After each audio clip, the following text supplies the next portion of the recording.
mutually benefit them. It has to be reciprocating. So make sure you have mutually beneficial relationships. Step seven. This is called the law of the mastermind.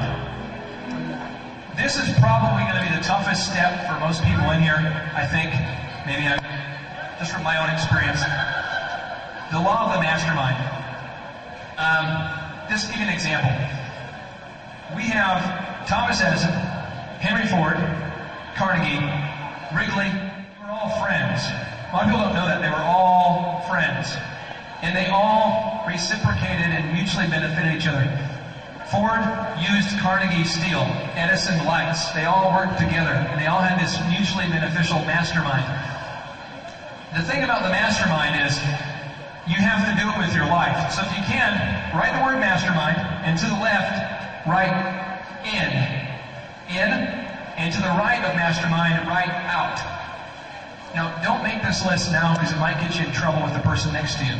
But what you're doing with the mastermind is you're going to write a list of who is in your mastermind, who's going to help you get, remember we drew our little diagram here from point to point, who can help you get to where you want to go, who can encourage you, who will be reachable at 2 a.m. when your car stops working and you call them and say, I'm stuck on the side of the road, I need some help. The kind of people that are willing to help you. Who's in?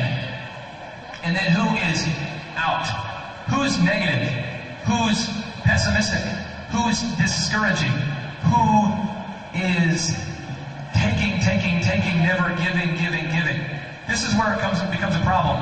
What if that person is your dad? What if that person is your brother? What if that person is your roommate? What if that person is everyone you know up to now? Right? But we're talking about, this is how it goes. Now I'll give you an example.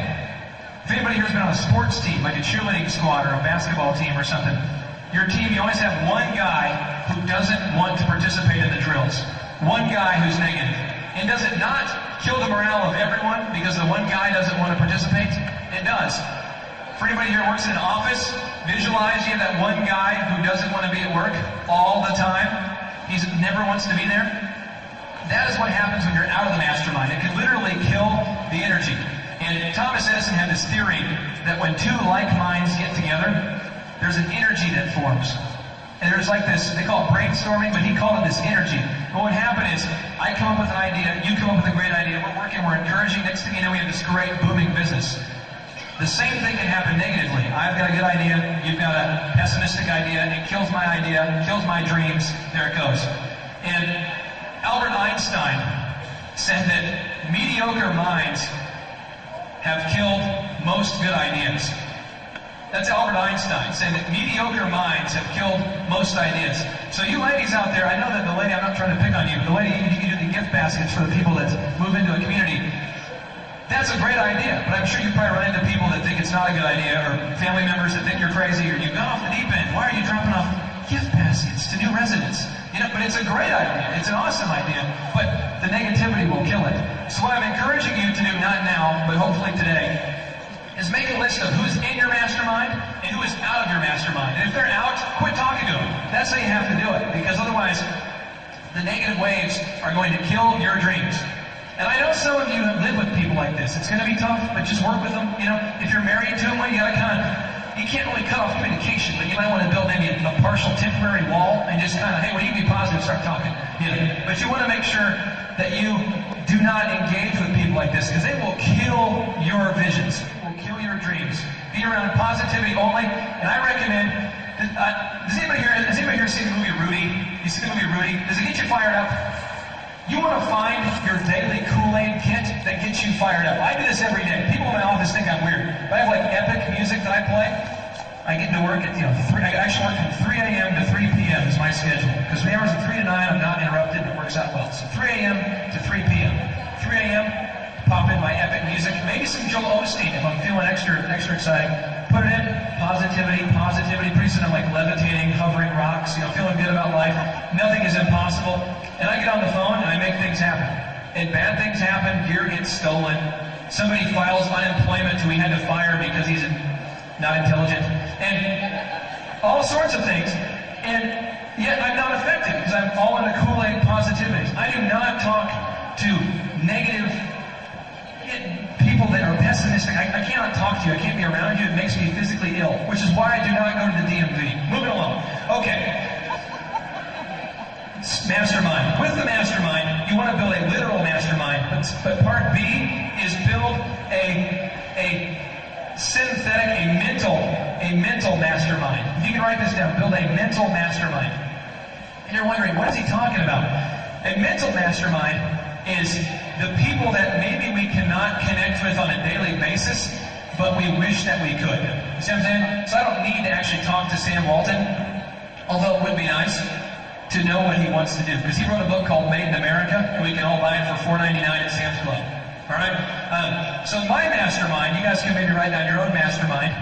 If you want to start a business, maybe write down some entrepreneurs that you want to learn from. In mine, I have Southwest Airlines, Herb Keller. I've read almost everything he's put together, and I can pull up my Word document. I hit Control F, and I type in advertising, and boom, there are Herb Keller's thoughts on advertising. It finds it for me.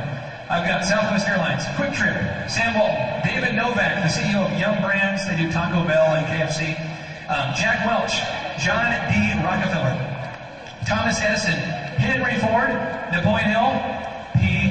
Diddy, and Russell Simmons. Now, again, what could P. Diddy offer me? He's all about self-promoting. So if I want to learn how to self-promote, I just hit Control F in my Word document, type in self-promote, and I've typed in the notes.